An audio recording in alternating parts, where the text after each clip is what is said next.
Vamos lá, meus irmãos e irmãs, continuando nossa 10ª aula de Introdução ao Antigo Testamento 2, é o último bloco, nossas aulas estão sendo gravadas, e vamos para o último livro do Velho Testamento, Malaquias. Glória a Deus. Fico muito feliz no início de um módulo e igualmente quando termino. Fecha-se um ciclo. Vamos lá. E aqui nós estamos fechando 2 ciclos, né? Primeiro no Antigo Testamento 1 e agora no Antigo Testamento 2. Glória a Deus. Então, o livro de Malaquias, a última voz antes do silêncio, uma síntese teológica histórica, baseado, como eu já mencionei, no livro do Stanley Ellison e juntamente com os outros materiais, mas os slides são baseados principalmente neles, como eu menciono, porque é um livro mais resumido, irmãos, então a síntese acaba sendo um pouco melhor, tá? Então, só recapitulando aqui, minhas irmãs e irmãos, Ageu e Zacarias passamos, eles estão ali por volta de 520 depois de Cristo, antes de Cristo, e Zacarias vai até 480, e agora vamos para Malaquias por volta de 430, antes de Cristo, tá bom? O império ainda continua o mesmo, ainda está sob o domínio medo-persa, tivemos aquele grande embate com os atenienses, né, na batalha, como é chamado, na batalha de Maratona, ali por volta do ano 480, em que o Império Medo-Persa não conseguiu entrar na Europa, e aqui o Império continua ainda muito forte, ou algum tempo depois virá, né, Alexandre, chamado o Grande, e aí realmente destrona o Império Medo-Persa e começa aquilo que chamamos de o Império Grego, ou a helenização, tá bom? Então vamos lá, Malaquias, tá bom? Leia para nós, Beatriz, por gentileza, o nome, né, de Malaquias. A identidade oculta. O homem é a mensagem. Malaquias, Malaquiá, meu mensageiro do Senhor. Ou seja, só dando uma breve explicação. Não se sabe se, de fato, o nome dele era Malaquias, ou se ele pôs o nome como, de fato, mensageiro. Queria apenas entregar uma mensagem. Foi um mensageiro. Então, não se sabe dizer muito sobre isso, tá bom? Além do autor, ainda há no livro outros 3 mensageiros. O mensageiro sacerdote, 2:7, o mensageiro precursor, 3:1, e o anjo da aliança, que é o próprio Senhor, 3:1. O nome sugere uma forte autoridade para esta mensagem profética no final do Antigo Testamento, segundo aqui comentários do Ellison, tá bom? Então, leia para nós aqui em cima, Beatriz, por gentileza. Nenhuma origem. O autor não é identificado por pai, cidade natal ou cargo. Então, fica muito aberto essas perguntas, tá bom?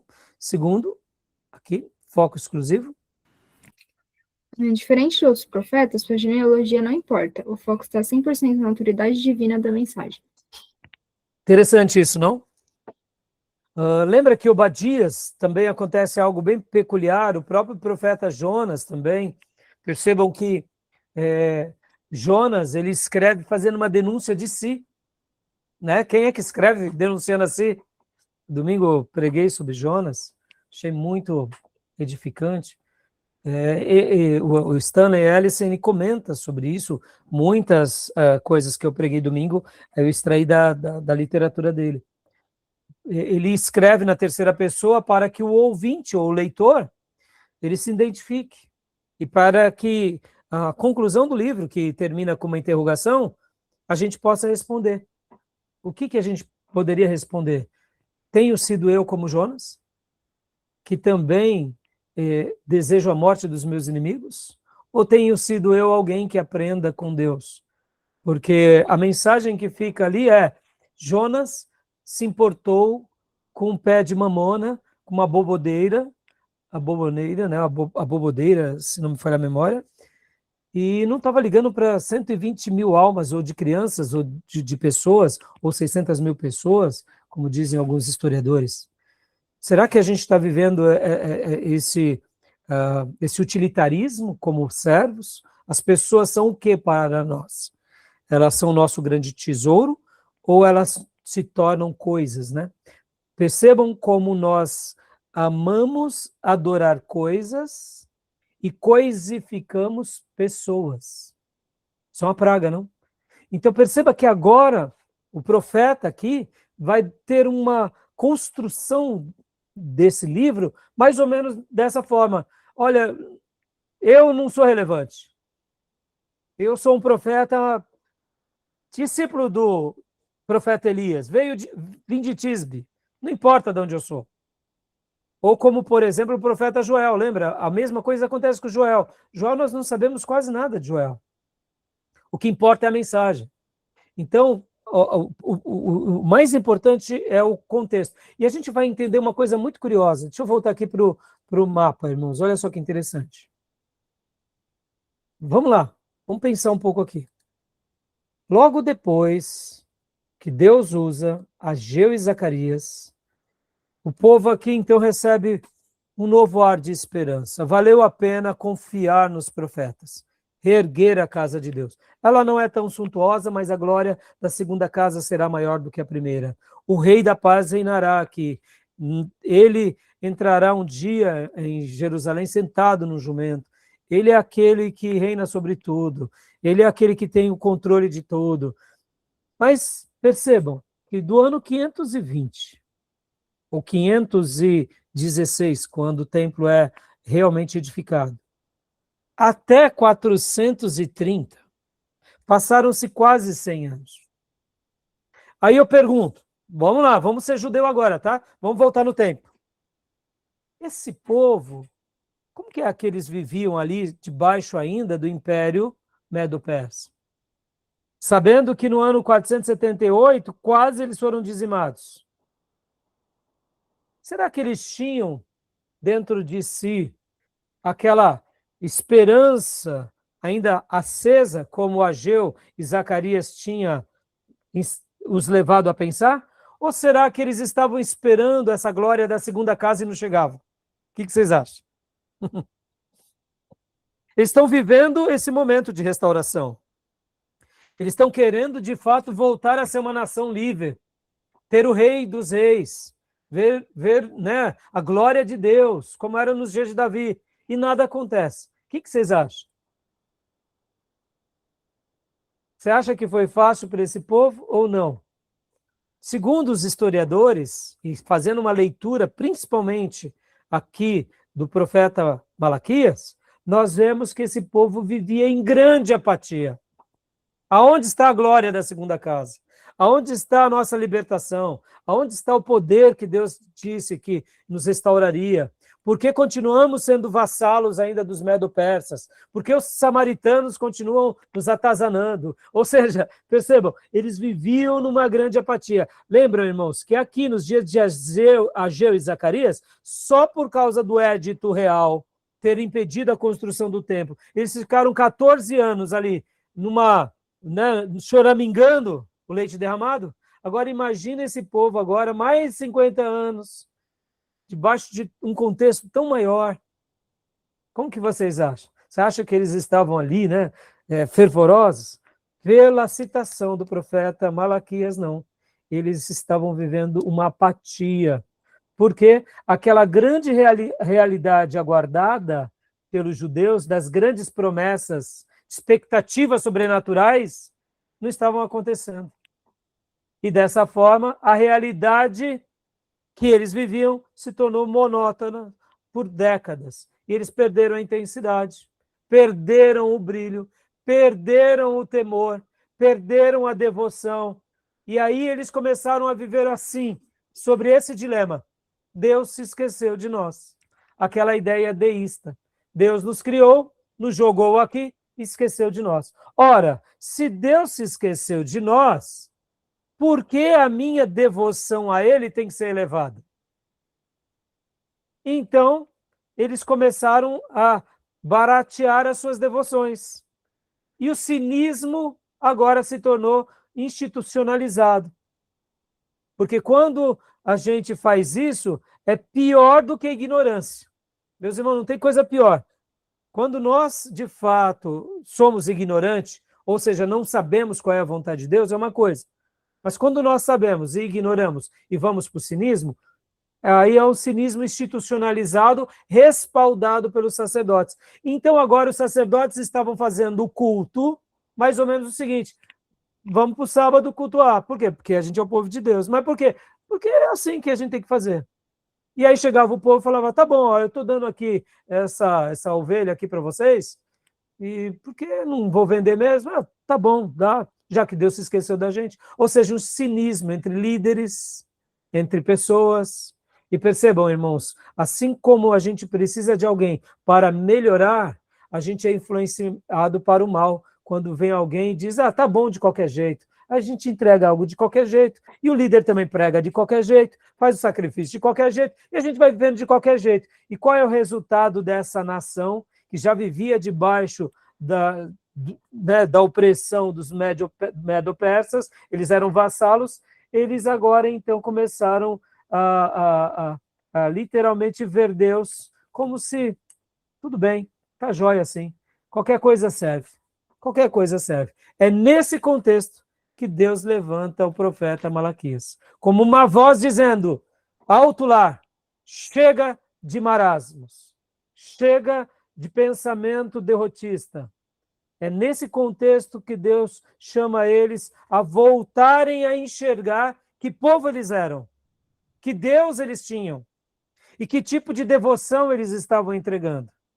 Nesse exato momento, como uma nação vassala, sem exército, sem força, sem grandes, poder militar, Deus agora põe o profeta Malaquias dizendo: eu sou o Senhor dos exércitos, vocês são minha nação.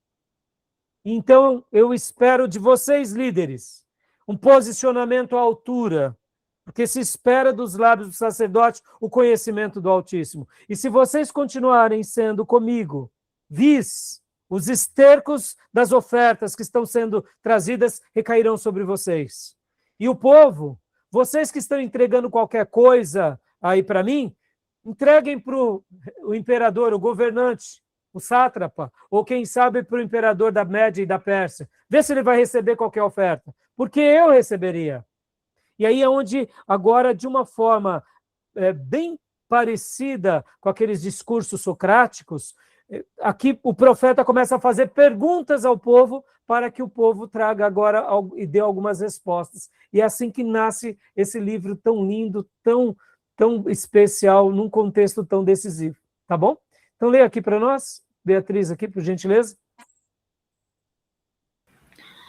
Os 4 mensageiros revelam o livro, o autor, o sacerdote, capítulo 2:7, o precursor, capítulo 3:1, e o próprio Senhor como anjo da aliança, capítulo 3:1.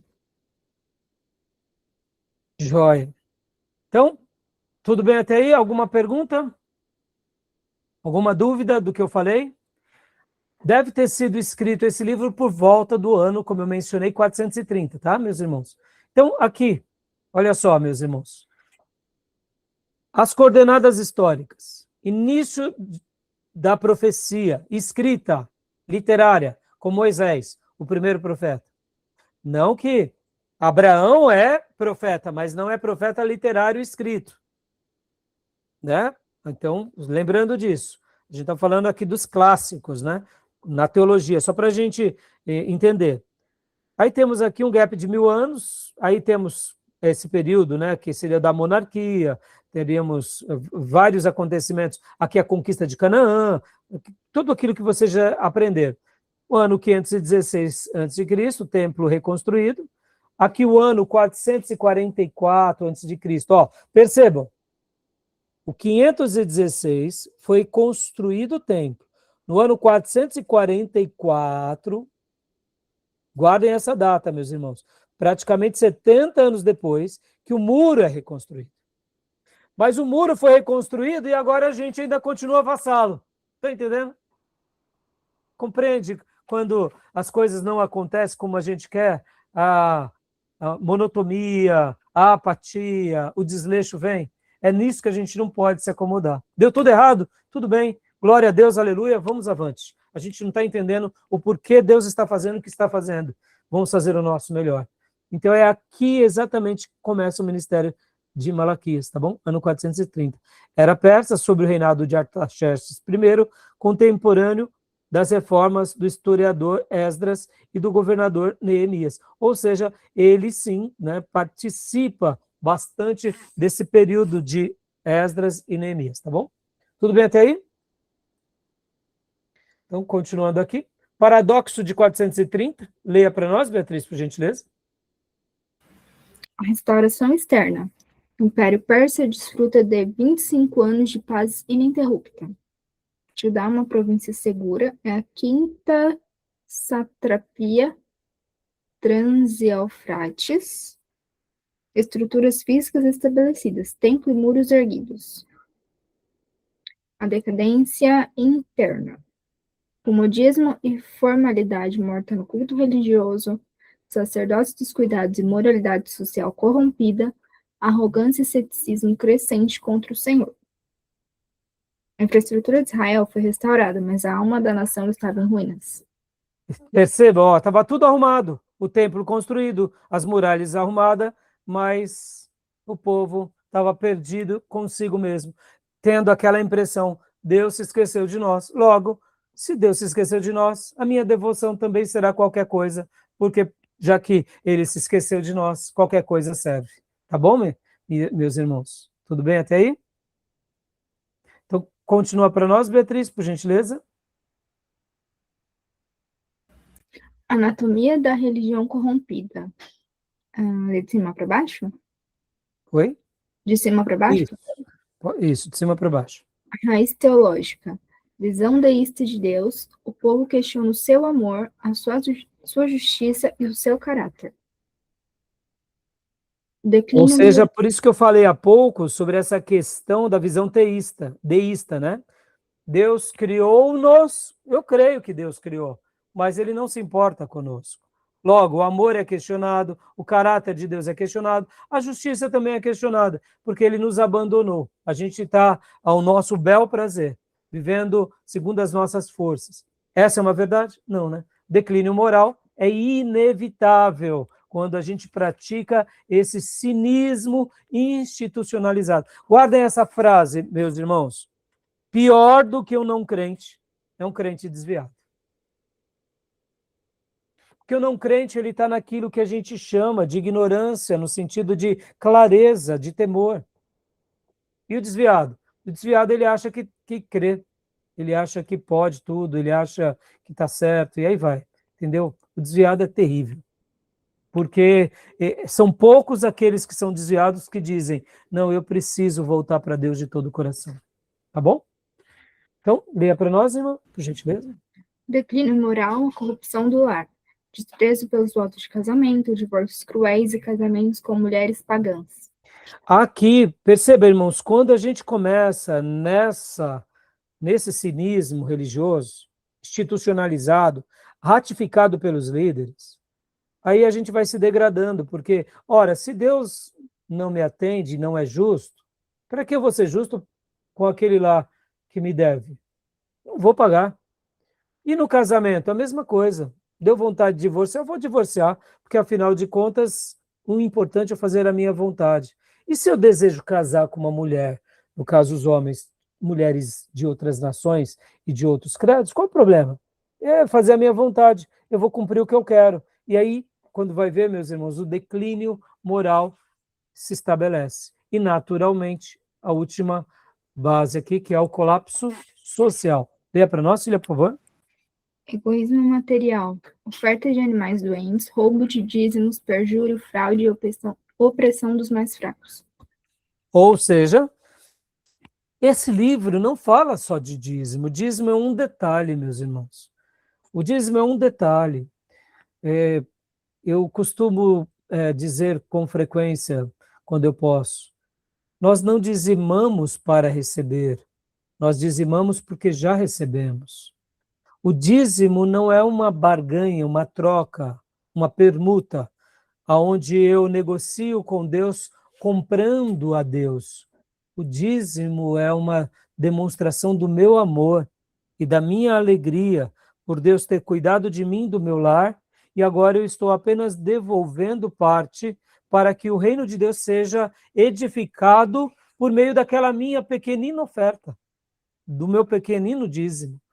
Porque quando nós dizimamos, nós damos várias lições para nós mesmos. Em primeiro lugar, nós matamos o egoísta que mora dentro de nós. Pode ver que o dízimo, você acaba fazendo com que o avarento morra. Podem ver que aqui em Malaquias vai dizer assim, como que nós repreendemos o devorador? Dizimando. Você não repreende o devorador expulsando. Sai, demônio, em nome de Jesus. Você repreende o devorador sendo generoso. Porque é um ato de crucificação do egoísta, né, do avarento. Segunda coisa, com o dízimo nós demonstramos que a mordomia divina está sendo exercitada por nós. Por quê? Porque ele nos entrega 10 coisas, nós administramos tão bem e conseguimos viver com 9, que ainda entregamos uma ou mais coisas para Deus, como uma demonstração dizendo, olha, eu me viro ainda com essas 8 ou 9 coisas que o Senhor me deu. Por isso que eu dizimo, pode ver que a palavra dízimo vem de 10ª parte. Ou seja, nós aprendemos a viver com o que temos. Olha só, meus irmãos, isso é fantástico. É administração pura, é gestão pessoal, é controle nas finanças.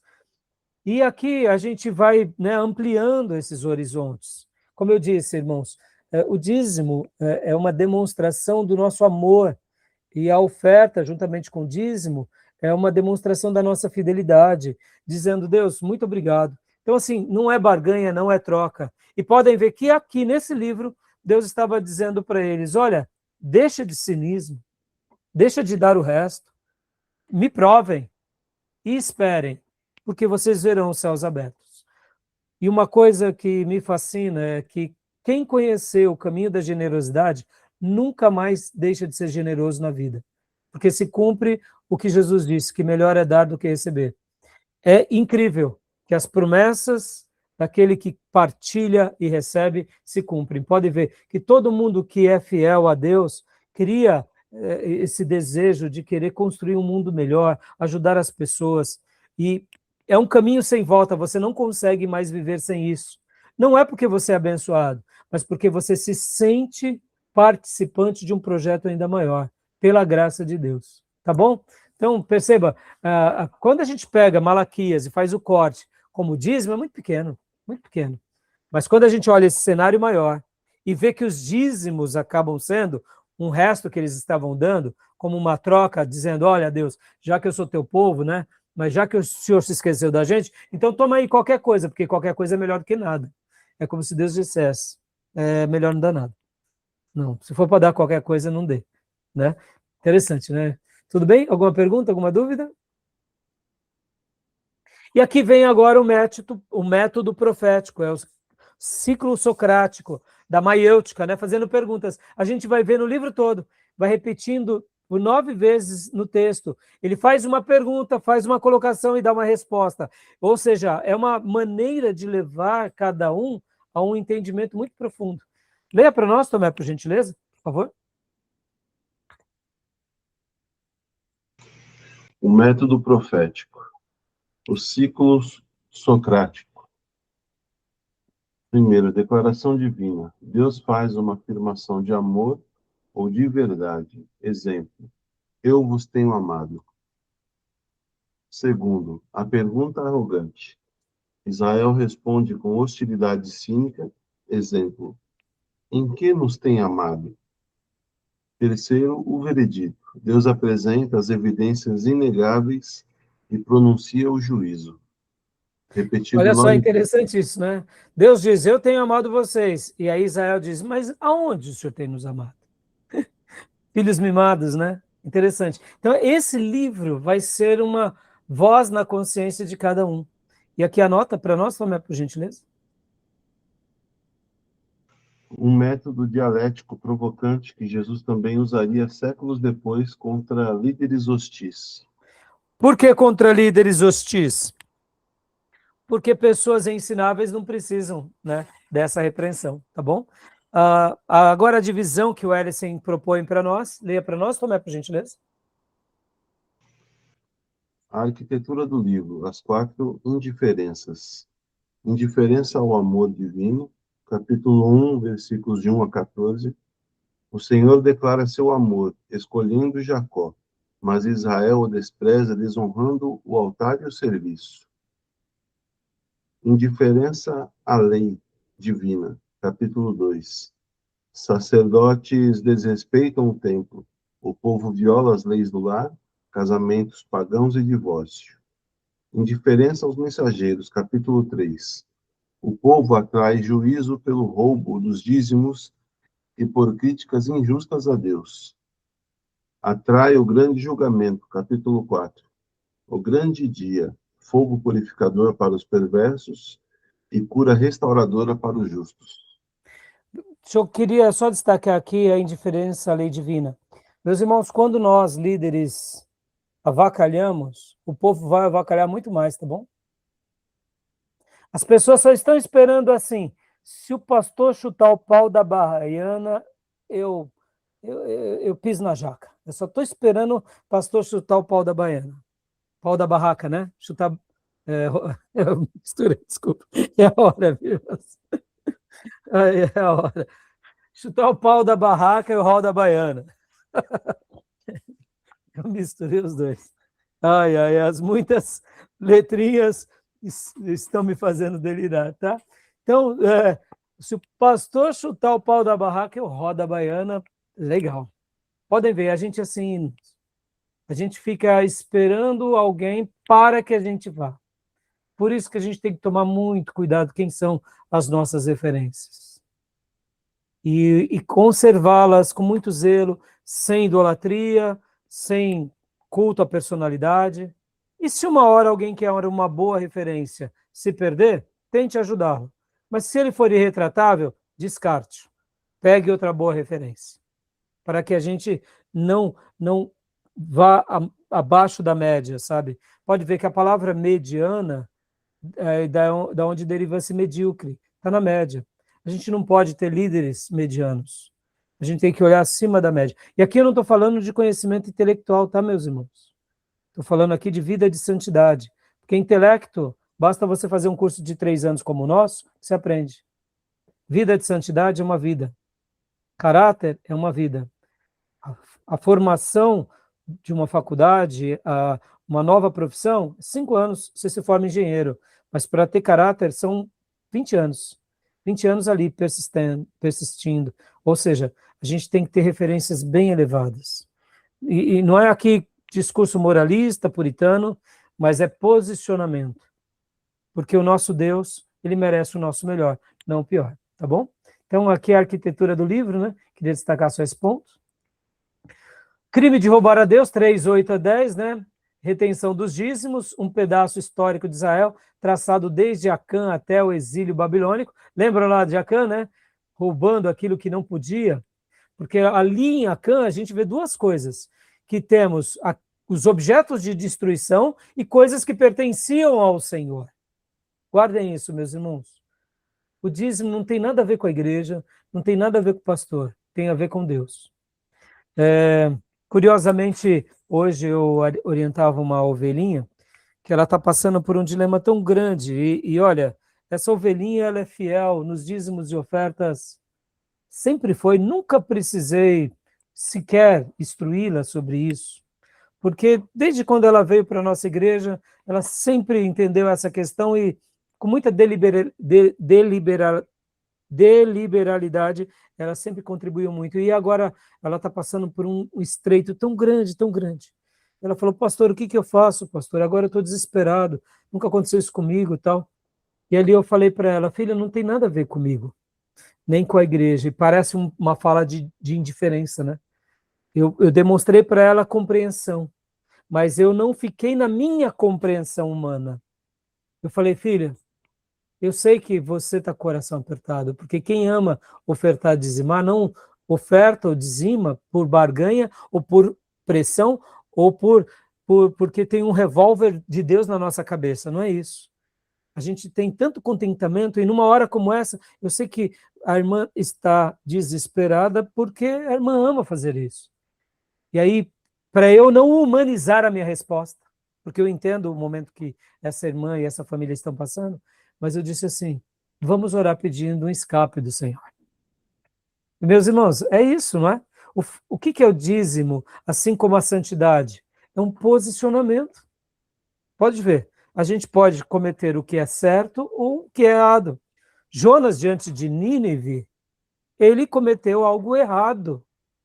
Deus salva Nínive e ao invés de ele falar, Senhor, me perdoa, ele ainda estava ali esperando no alto da colina, Senhor, o Senhor vai mesmo perdoar esses endemoniados? Ou seja, ele não aprendeu. O que é a consagração, se não um ato dizendo, não, eu não vou fazer mais aquilo? Isso vale para tudo, meus irmãos, não é só para o dízimo. Isso vale para um pecado que nos assedia. Podem ver que todos nós temos áreas da nossa vida que somos mais fracos. Mas se aquilo que nós somos mais fracos, eu cedo, eu tenho que fazer, não vou. Pode ver, é renúncia, né? Então perceba, tudo na nossa vida, para que a gente rompa os obstáculos, e aí eu dizia para essa irmã, vamos confiar, Deus vai dar um escape. E a irmã vai realizar o que a irmã deseja. Agora, eu procurei mostrar que não tinha a ver comigo, porque eu até concluí a minha fala dizendo, irmã, eu vou cuidar da irmã e da sua família sempre do melhor jeito. Porque, irmão, só aqui fazendo o verdadeiro pastor, ele não olha quanto que a ovelha dá, que ele olha quem é a pessoa. Ele espera essa pessoa aprender os mandamentos. Mas eu cansei de cuidar de ovelhas que são duras nessa questão, e eu não vou esfolar elas, eu não vou oprimi-las, eu vou deixar com que a própria vida delas evidencie para elas que elas vivem com sactel furado. Porque é muito curioso, quem não dizima, o devorador sempre está ali no encalço. É uma doença, é uma situação, é um problema, nunca fecha as contas. Quando a pessoa se consagra nesse ponto, Deus começa a abrir portas, janelas do céu, é promoção de emprego, é uma coisa que acontece aqui, é um negócio que monta colar. As coisas acontecem. Por quê? Porque é espiritual, é sobrenatural. É Deus que honra a palavra, né? Então, como eu dizia para ela, irmã, eu vou continuar cuidando da irmã do mesmo jeito, não vou mudar, como eu procuro fazer desde quando eu tenho cuidado dessa comunidade. Mas fica aqui essa máxima, irmãos, porque... e como que a gente faz numa hora como essa? A gente deixa as pessoas descobrirem por si só. A gente só vai sinalizando. Quando elas chegarem dizendo, pastor, eu tô falhando aqui, eu preciso consertar, e estou sofrendo por causa disso. A gente olha com muita compaixão e ora junto e diz, então, a partir de agora se posiciona. Isso vale para tudo, para o dízimo, para o compromisso, para a doação da vida, para o desenvolvimento dos dons e talentos. Perceba, a gente vai ser assediado em tudo. Né? Como dizia a minha professora do MBA, nós somos de uma índole, a gente é indolente, né? A gente gosta da preguiça, a gente gosta da cama, a gente gosta do sono, a gente gosta, né, daquilo que é errado, mas é nessa hora que a gente tem que se desprender, tá bom?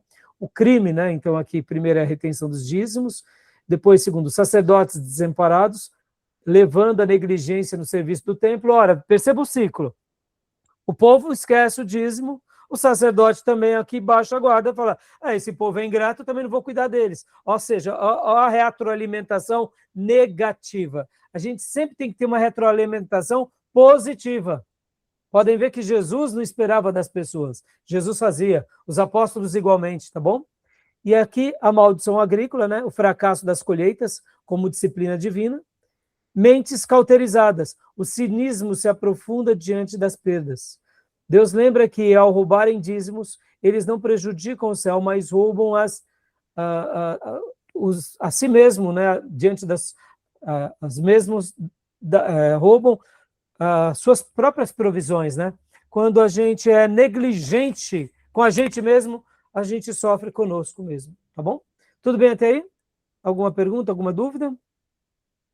Leia para nós, Beatriz, então, aqui.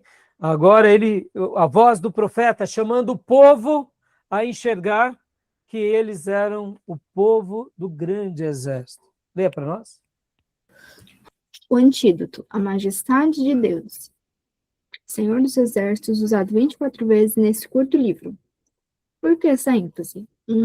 Israel pequeno, impotente e fragmentado, vivendo à sombra da cultura do Império Persa, precisava ser lembrado de que o seu Deus ainda governava os exércitos celestiais. O poder não estava em Artaxerxes, mas no rei, no Senhor da Aliança. Ou seja, aqui o profeta ele é contundente. O nosso Deus é o Senhor de todos os exércitos. Lembrem-se disso, jamais se esqueçam. Olhem para a nossa história, olhem o que eu fiz. Eu movi o céu e a terra, levantei profetas na Babilônia, na Pérsia, na Média, protegi órfãos e se tornaram essas órfãos rainhas. Ou seja, não se esqueçam que eu continuo reinando em meio ao caos, tá bom? E por 24 vezes ele diz isso. E aqui vemos a cristologia, né? Em Malaquias. Leia para nós, Tomé, por gentileza. O grande rei, capítulo 1, versículo 14. A função, majestade e julgamento. O foco, maior que qualquer governador terreno. Ele não poupará o impostor avarento. O anjo da aliança, capítulo 3, versículo 1. A função, purificação. O foco, virá repentinamente ao templo para purificar os filhos de Levi, antecipando João 2 e Mateus 21.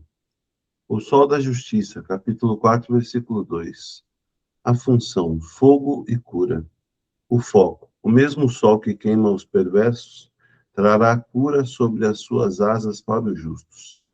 Ou seja, nós vemos a cristologia em Malaquias, do grande rei, do anjo da aliança e o sol da justiça. Mas não para por aí, olha só.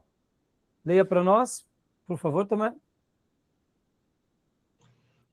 Os dois últimos mensageiros, o precursor, o retorno de Elias. Referências Malaquias 4, versículos 5 e 6.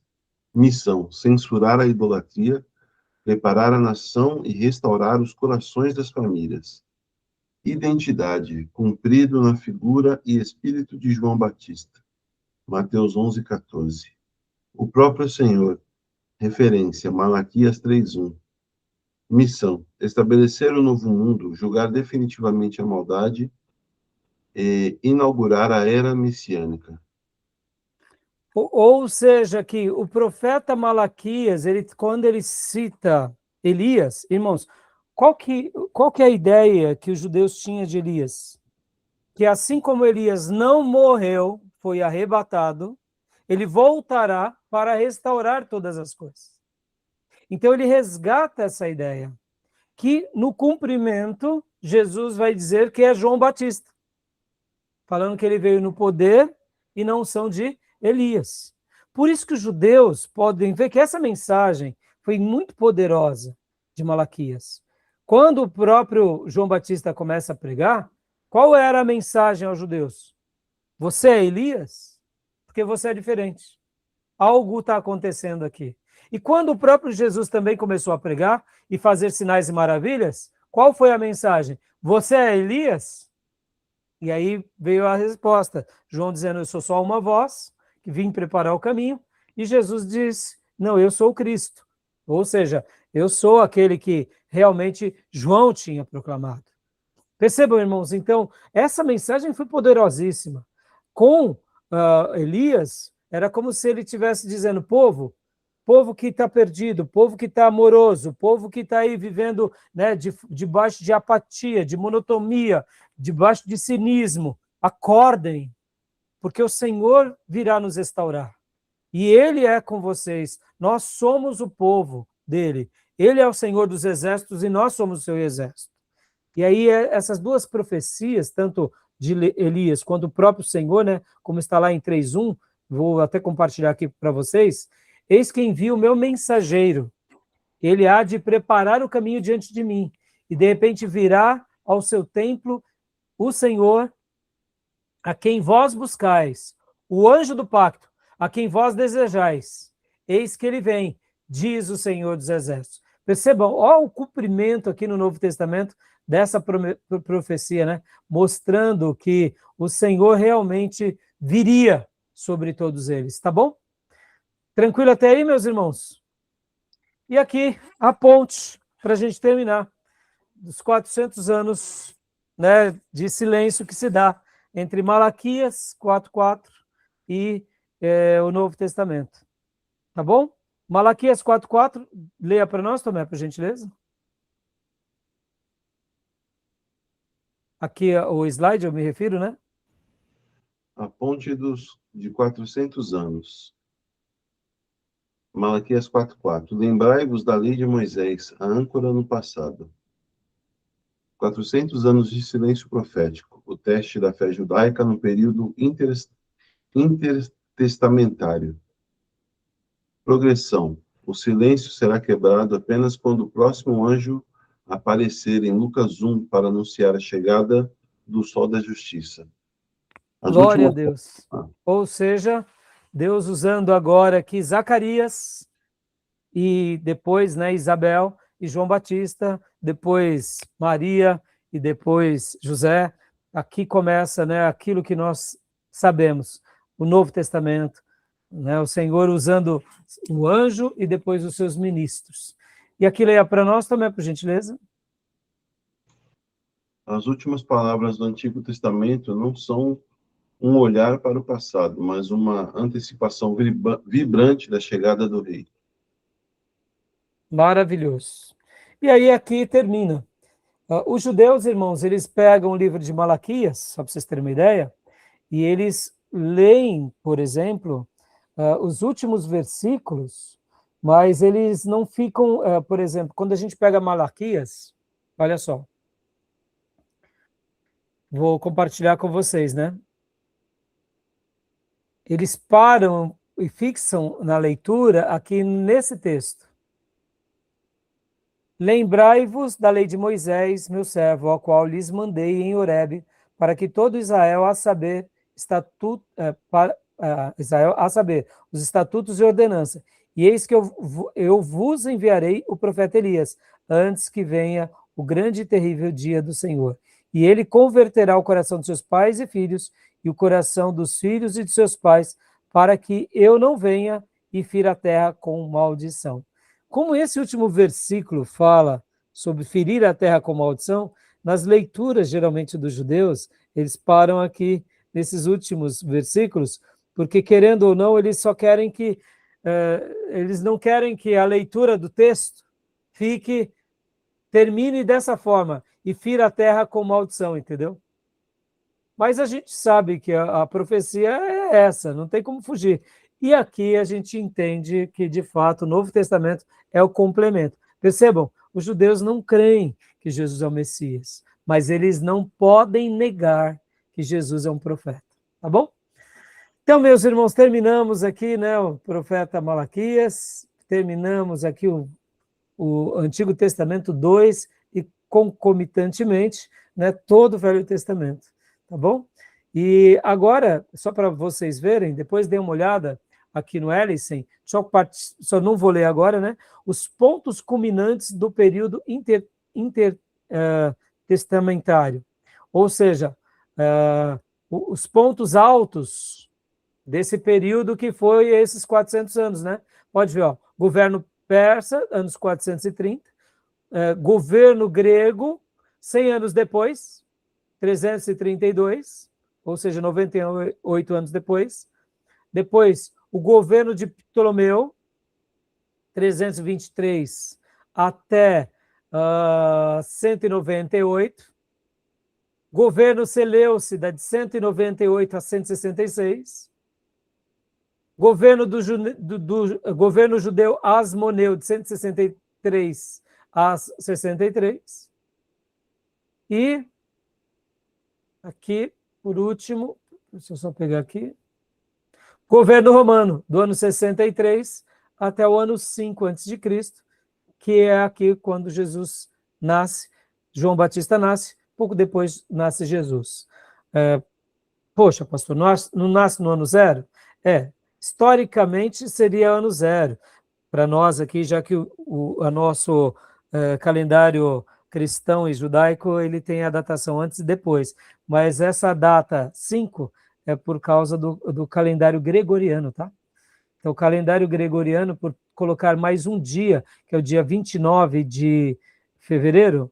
Então, quando você retrocede do Papa Gregório até o dia, os dias do passado, que é o dia do nascimento de Jesus, que seria o marco zero da história, então a soma desses dias dão quase 5 anos.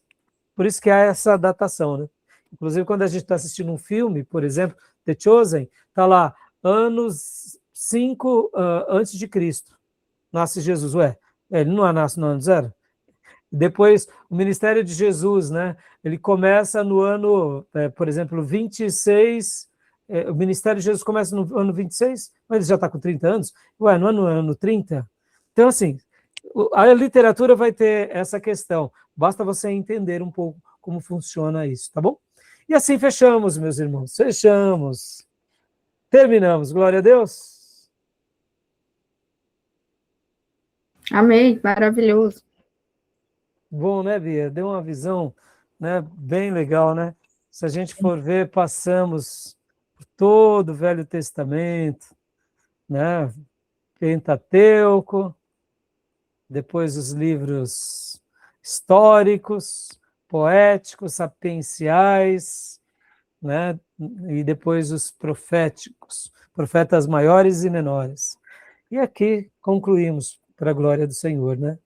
É uma alegria. Muito jóia, essa matéria é uma delícia, né? Agora, olha só que interessante, né, Bia e irmãos? A gente não está fazendo uma discussão do texto, né? A gente só está pegando o suprassumo, né? O contexto histórico, a língua, quem é o autor, a situação, os cenários, a geopolítica, a economia. Então, assim, é legal por isso, porque dá essa visão bem panorâmica. Isso porque a gente não foi na teologia. Por isso que é gostoso demais o seminário. Eu sou suspeito, né? Quer falar alguma coisa, Bia? Tomé? Gostaram do material? Do livro-texto? Do nosso, né, Arca Júnior? Gostaram? Do Stanley Alex, né? E do Huey Walton, né? Eu sempre deixo também nas descrições dos vídeos, aqui, os links, né? Mas para que a gente possa abençoar esses autores, porque realmente são obras maravilhosas. Irmãos, e olha, a gente só está trabalhando em 3, né? Imagina poder dissecar mais. Por exemplo, né, aqui eu tenho vários comentários bíblicos, ali eu tenho vários. Eu amo pegar, por exemplo, os comentários bíblicos. Qual é a diferença da introdução ao Antigo Testamento e do comentário? O comentário vai dissecar o assunto, vai debater, né? Vai fazer uma explicação do texto, da teologia, né? Tá bom, meus irmãos? Tá bom? Então, vocês terão a prova, vocês terão que entregar todos os relatórios e todo o material até domingo, meia-noite. Tá bom? A prova vai liberar que dia, é pastor? feriado, então a gente retorna na quinta. E na quinta-feira, até lá, eu já envio para vocês no nosso grupo de WhatsApp o material, né? No caso, nós estaremos agora estudando esse livro, né? O volume 2. O panorama agora do Novo Testamento é do Gundry, que seria o complemento desse. Geralmente, a Edições Vida Nova vem junto, né? Acaba sendo um material muito bom e completo, mas nós estaremos utilizando outros livros. Por exemplo, quem não tem, providencie esse material, porque ele é excelente. Eu acho que eu tenho mais uma cópia aqui, exato. Eu tenho mais uma cópia aqui, a minha antiga, né? Eu empresto depois para um irmão que precisar. Mas o período interbíblico a gente vai estar estudando, juntamente com outros materiais, né? Que depois eu mostro para vocês. Tá bom? Beleza? Alguma dúvida, pergunta? Não, pastor, tá ótimo. Chega por hoje, né, Bia? Sim, Fala, mas... Tomé. Não, pastor, tranquilo. aquela Deus nos frase que ajude a encerrou de guardar no coração tudo que a gente aprendeu e praticar. Que a gente possa ser discípulo desses homens de Deus que foram tão piedosos. Sim. E que o Senhor se alegre de nós e que a gente possa alegrá-lo e, quem sabe, se for da vontade dele, deixar um legado também para abençoar as outras gerações. Tá bom? Sim. Então, Amém. Deus abençoe, meus irmãos. Boa prova, viu? Obrigada. Vai mandar Até que dia, pastor? No vem. sábado? No início Introdução ao Novo Testamento 1. Diga, Bia. A prova vai mandar no sábado? Eu mando no sábado, como é o costume nosso, daquele mesmo forma. Eu vou dar todas as diretrizes, Uhum. e aí aí vocês têm um dia para fazer, né? E para Sim. mim entregar, tá bom? Tá bom. Fechou. Deus Deus abençoe, meus irmãos. Querendo Deus, nos vemos domingo na igreja. Amém. Bom descanso, pessoal. Boa prova. Amém. Boa noite. Graças e paz. Deus abençoe.